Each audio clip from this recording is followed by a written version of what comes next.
We're shedding our masks and breaking down walls. Hell, we may even drop our drawers. That's right. We're going commando with Angela and Dana. Hi, I'm Dana Sardano, and this is Angela DiMarco, and we are Going Commando. Going Commando is a little show that we put together because we believe that the key to all fulfillment is giving yourself permission to be authentic. And we do that on the daily, and we see the benefits of it. So we're hoping by doing so, the good, the bad, and the ugly, we give you permission to do the same. So with that said, good morning, Miss Angela. Oh, good morning, Dana. You know, we were just talking, speaking of being honest and truthful. Yeah. I'm not feeling so hot today. Things are just not feeling good. They could come out either way. Just letting y'all know. Ooh. Guess what happens next? For some reason, I'm thinking coffee is going to help. We'll see. Yeah. Great when you have an acidic issue going on. But it soothes me. Coffee soothes me, though. It's like my, you know, I have no vices on this planet left, you know, except for my coffee. I have to have my coffee. Put the right creamer in it, man. It's magical. It's magical. And I drink the mud water. I drink the mushrooms, you know, and I mean, it's healthy. I mean, if you saw what I put in it, you know what I mean? But it's like this creamy, delightful thing with a little aftertaste of dirt. It's quite nice. Nice. Yeah. I tried to do the mud water. I did. And you know what? We'll put a thing for it because their branding is like my favorite branding of any other company I've ever worked with. And from like, not worked with, utilized their services, partook in their offerings, whatever the fuck. But they are, from their emails to their website to even their invoicing, they're just like their personality. They are the epitome of an amazing brand. So if there's anybody out there who's like wanting to get some inspiration, look up mud water. And it's not bad tasting. I'm just a coffee fiend. Yeah, so there's a humanness to their branding, which is nice. You know, like there's just a humanness. Like I'm like, oh yeah, I would hang out with them. You know, like that's kind of right. Like they even like have a concierge. You know what I mean, to see how your mud water experience is. And I was like, hey, you're like us. Who knows if it was a robot or not? But I'm like, you like us too, and like you should like look us up, and we should hang out. Like I remember, I was like, I contacted my mud water concierge because she was so cool. She was like, yeah, thanks. I'll pass this on to the appropriate people. Yeah. Like, what do I do with this shit? What do I do with this chick that wants to hang out? Okay, let's talk about the episode. Sorry. Okay. So all right, guys. So as you know, so mud water, you can call us because we love you. Call us. So we are in the season 4 gratitude, and this whole season we're spending time discussing concepts that Dana has written in her book, Beyond the 10, Decoding the Woo-Woo. And it's a phenomenal book because not only does she debunk or demystify what some of these words that feel kind of like esoteric or spiritual, like, you know, you say chakra and some people are like, you witch. But it's just really the practicality of all of these things that exist. You know, in everybody's world, they're just called different things. So today we're going to be talking about the suck. The suck. The suck. So basically, you know, in the spiritual community, you know, people talk about the dark night of the soul. And it's actually from Jungian psychology, from Carl Jung. And it's this idea that, you know, I don't know how I would describe it, like by the definition, like the Carl Jung definition, but basically when things get so shitty, like so shitty that you need to make a change, that's your dark night of the soul, rock bottom, if you will, right? Yeah. I call it the suck, you know?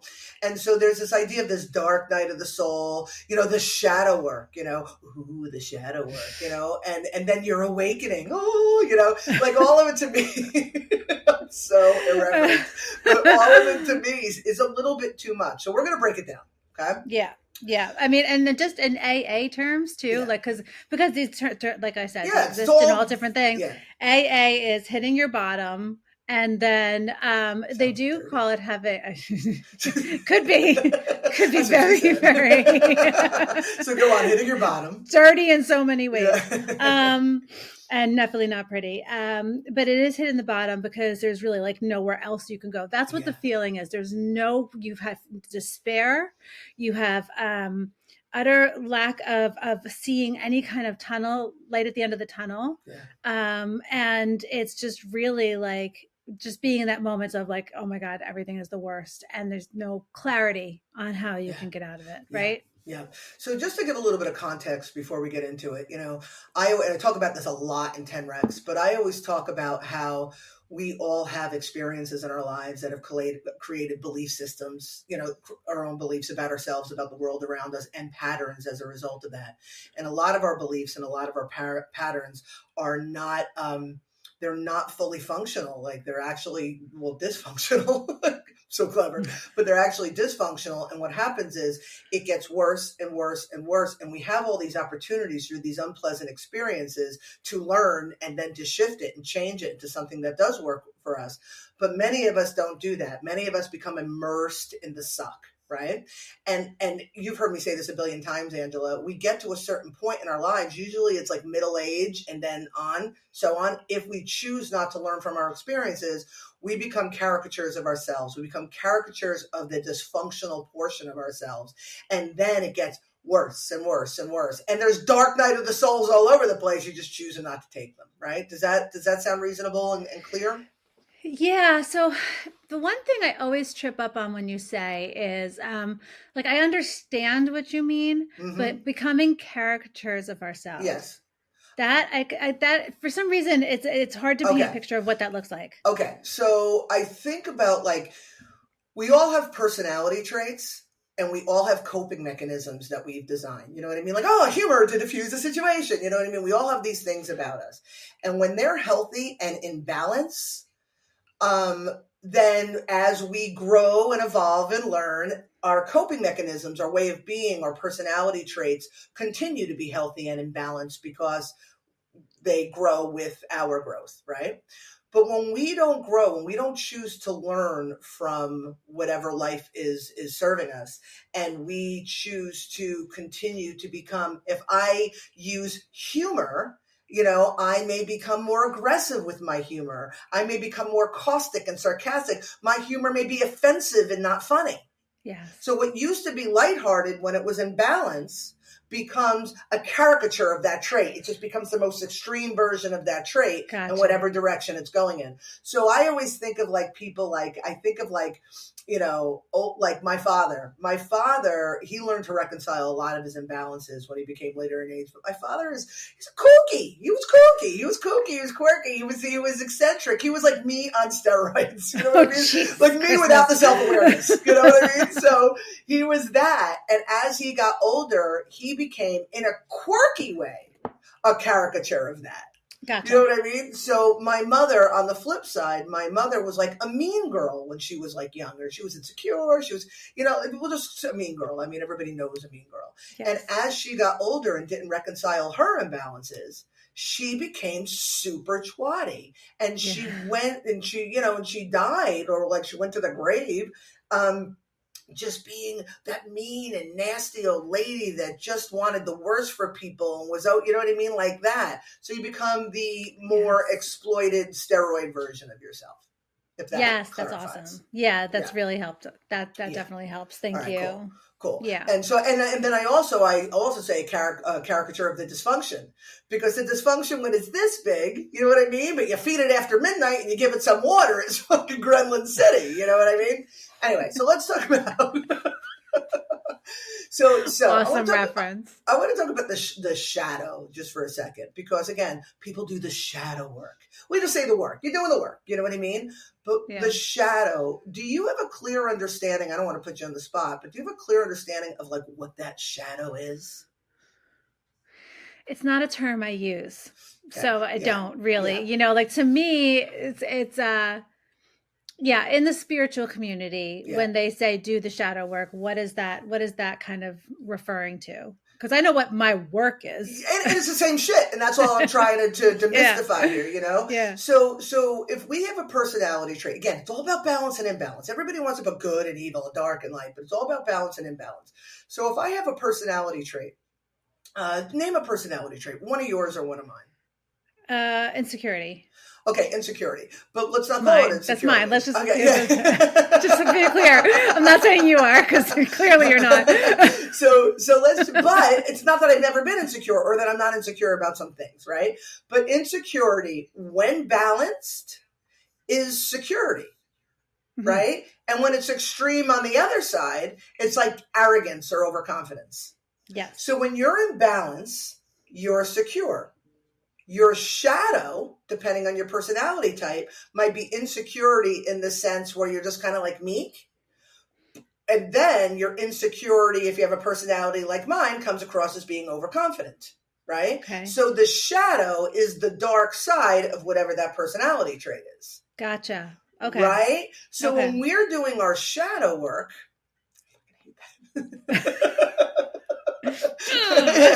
right. But when we're doing the work, the shadow work, is we think it's the situation. Oh, I'm in a dysfunctional relationship with my significant other. Oh, I have toxic relationships at work. Oh, I'm not happy with how I look, or whatever it is, right? We're really looking at those circumstances, but all those circumstances are giving us an opportunity to look at our shadow. You know what I mean? Yeah. That's all it is bringing it to the surface. So if you're in a relationship, let's just say, like I'm in a relationship with my husband, and I find that I keep getting upset because he's micromanaging me. All he's doing is showing me the shadow of my insecurity, that I'm not good enough, that I don't do enough, that I'm right. So instead of getting mad at him for being micromanaging, personal example right here. Why? No, but they're still bad. This was all hypothetical. But instead of getting mad at him for being micromanaging, I have to stop and say, like, what's my problem? And I just want to give you one specific example. A couple of years ago, I was buying bubble wrap to the gallery, mailing all sorts of paintings and shit like that. And we had to go and we had to buy bubble wrap, and we were in Walmart. And so he's in the aisle with the cart, and I go down the side aisle to get the bubble wrap. And I come back and I'm like, they didn't have the big roll one. They had this different kind. And he was like, oh, let me go look. So the shadow that hadn't been addressed to me wanted to say, like, what the fuck, but I can't go and figure out bubble wrap myself. I need you to show me that something is in there. What, my eyes don't work? Like, that was all of this, right? And so he goes and he comes back and he's like, they didn't have it. They didn't have it, but they had this. And I looked at him and something clicked in me. And I just said, thank you for always trying to make sure that I have everything I need. And I didn't really mean it. I just kind of forced it because I wasn't going to be like, fuck you, what? I don't have eyes yet. I don't want to do that this time. Yeah. And he looked at me and he goes, thank you for finally getting it. Oh, I just got chills. But we had a moment. And right there, my shadow of insecurity, the little layer was taken off. I was able to see it more clearly. And then I was able to shift and move on and level up. But you know what I mean? So that's what the shadow work is. It's basically us not avoiding, not ignoring, not fighting against these imbalances, but recognizing these imbalances, accepting them, and working on how to create more balance. That's all. I love that. And so would it be fair to say then that when you go through your dark night of the soul, your bottom, your suck. When you spank your bottom, what is it? When you hit bottom. No,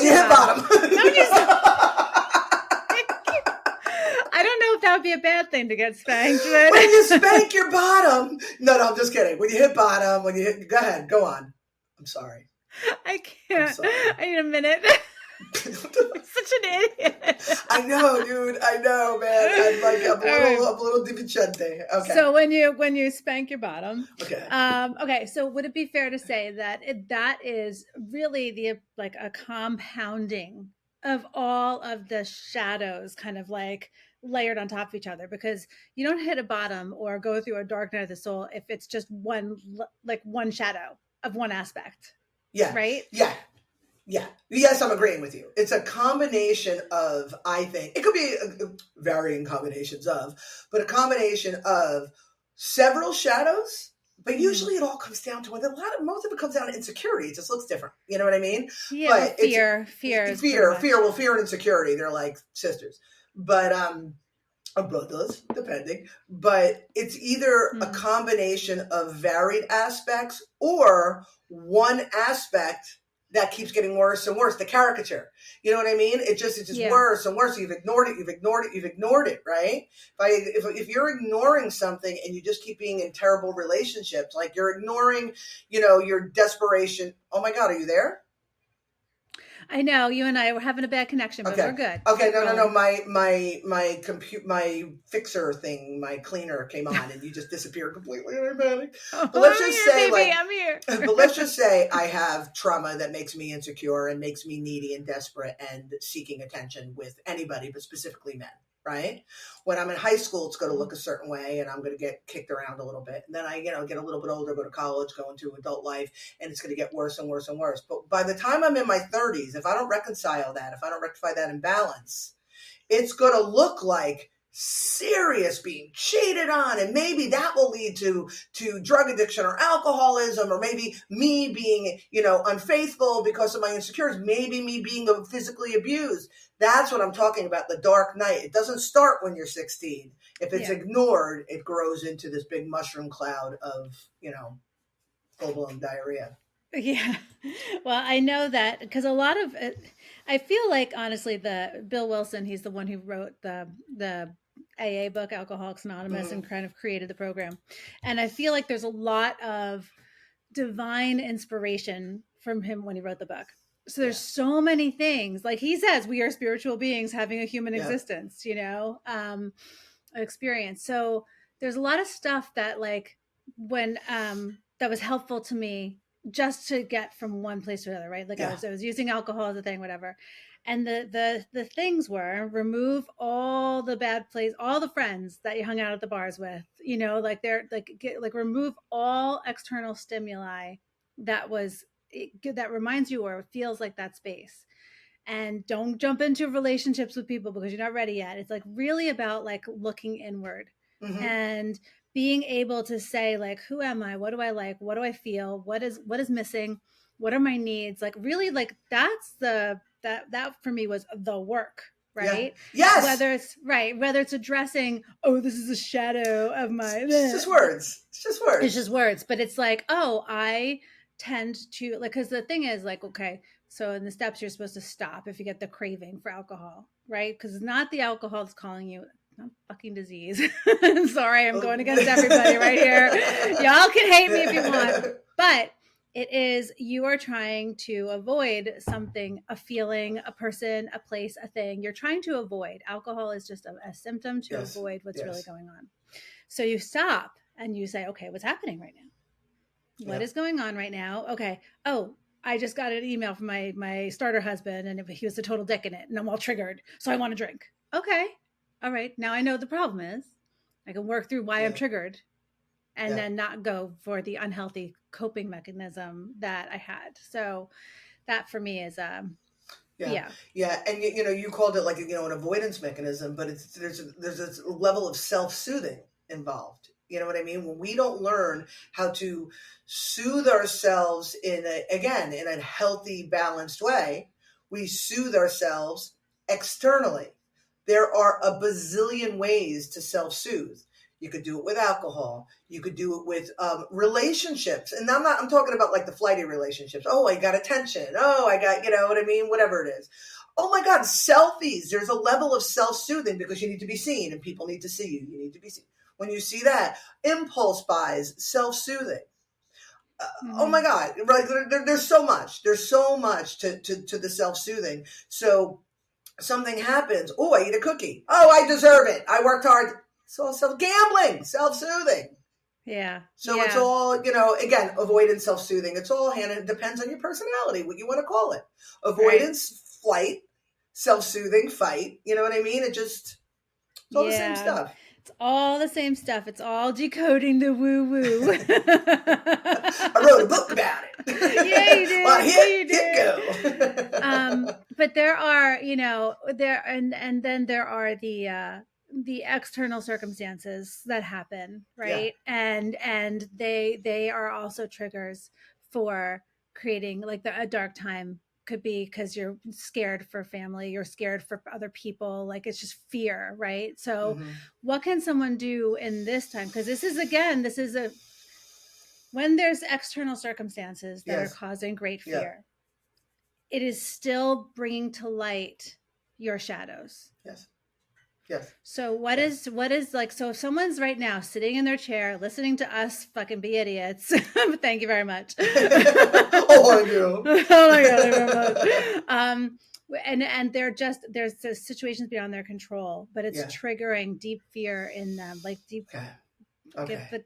Let's give them some help here. Okay. So it's funny. There's two directions that I want to go with this. I want to talk about the collective dark night of the soul. I'm going to start there, and then I'll make my way back to the individual. So here's the thing, and I've talked about this before. You hear the expression "as above, so below," right? So as in when something is in the microcosm, it looks the same in the macrocosm, just grander, just bigger, right? So when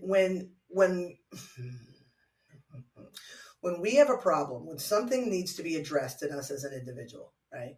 What happens is that the catalyst happens. It awakens us to the problem. It triggers, another term I hate, but it triggers a reaction to it. It forces us to look at it. If we look at it immediately, it's still painful, and then we address it. If we don't look at it immediately, whatever, another trigger, it becomes more painful. Whatever it is, you ignore it, it gets bigger and bigger until you address it. And that happens as the individual.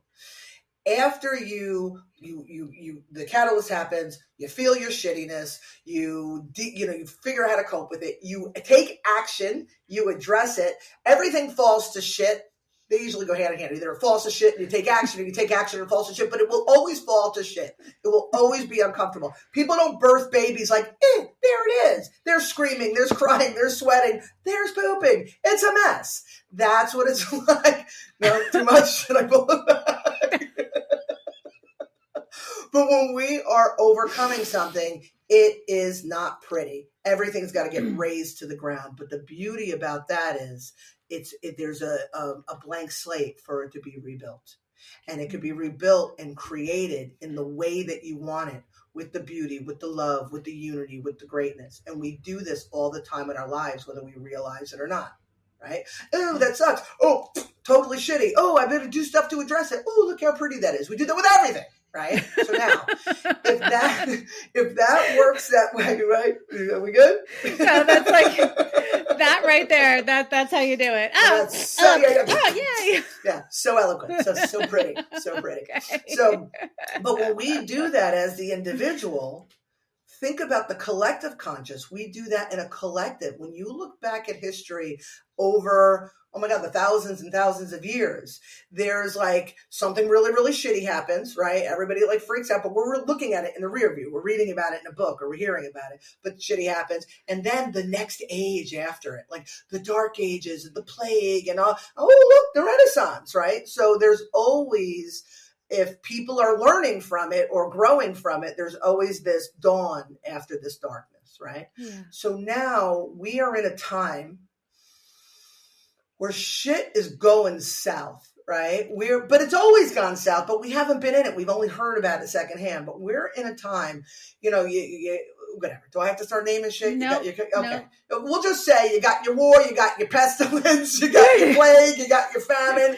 Got all your horsemen. You got all your horsemen, right? So shit is going south. And collectively, we are all suffering. Some of us are suffering directly.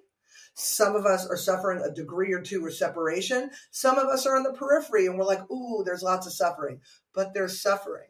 If we can, as the individuals and as humanity, recognize that the suffering sucks. It is. It's part of the birthing, right? Again, it's the shit and the sweat, the screaming and the crying, right?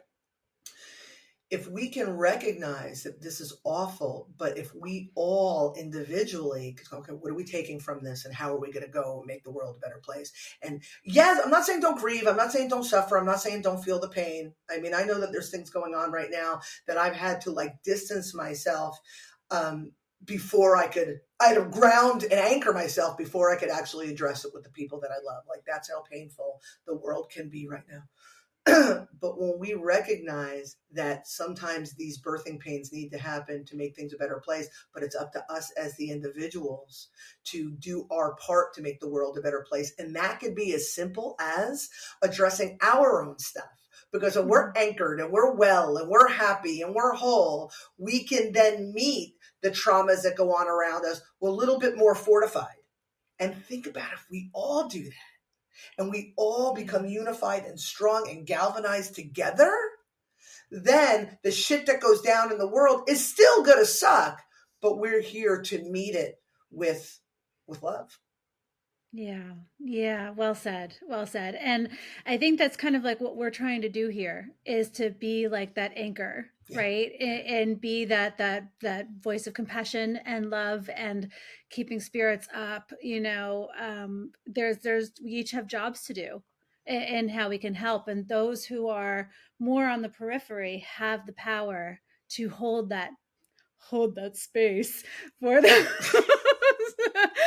I can't believe I never even used that term, but I can't think of it's exactly what it is. Right? It's exactly what it is. It's holding space. And it can be misunderstood that I remember right after 9/11, and the first time Saturday Night Live was on after 9/11, so it was a few weeks later. And I don't remember who the host was, but Lorne Michaels was on stage, and they were like, "It's okay." I'm all chills for some reason.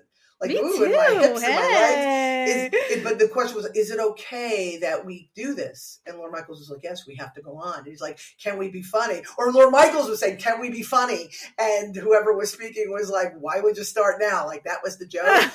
But it can be misunderstood that people that maintain this lighthearted way of being in times of trouble don't get it, or disrespectful because they're not getting immersed in the suck.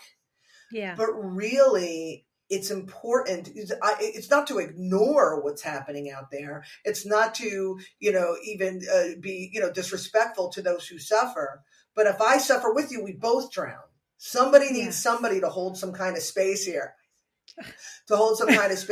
And to remind us, to remind humanity that it's okay to be happy. It's okay to feel love. It's okay to be authentic. It's okay to feel joy. It's okay to crack jokes. It doesn't take away the seriousness. It lightens it a little bit, Yeah. Yeah. And also that, yes, you have to grieve. Yes, you have to go through your processes. Yes, you have to go when those who are really like in it, but know that we're here when you're ready, because there will be a light at the end of the tunnel. There will be a dawn. There will be a brighter day, and we're here. Like, we've got the party going. We've got the snacks on the table. Snacks. We are here when you are ready. Yep. Definitely snacks.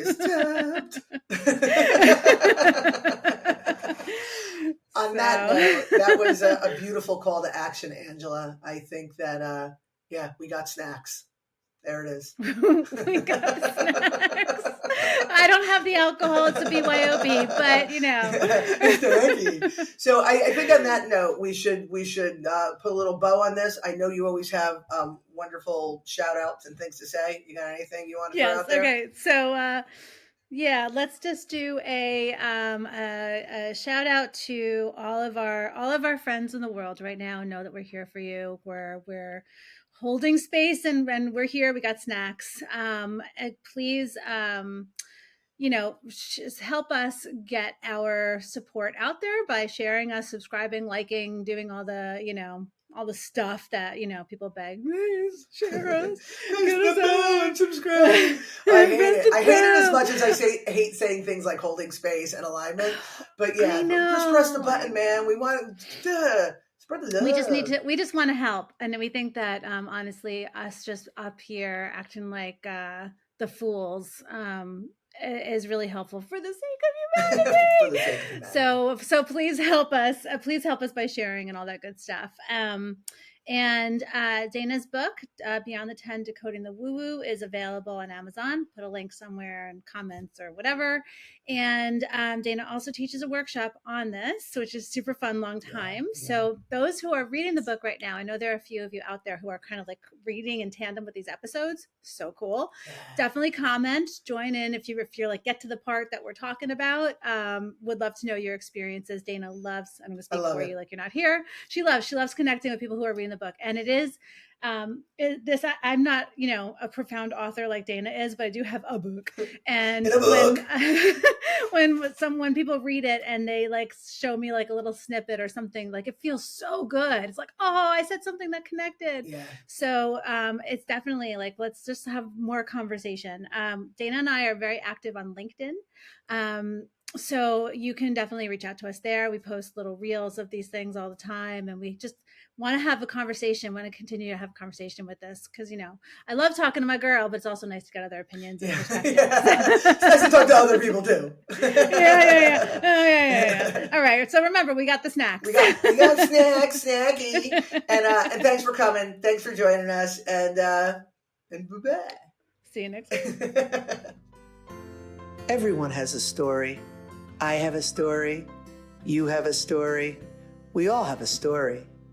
As I see it, you have 3 choices. Allow your story to define you, use it to excuse you, or utilize it as a method to empower you. It's your life. You have the power. You choose. Rewrite your story on finduniquelyyou.com.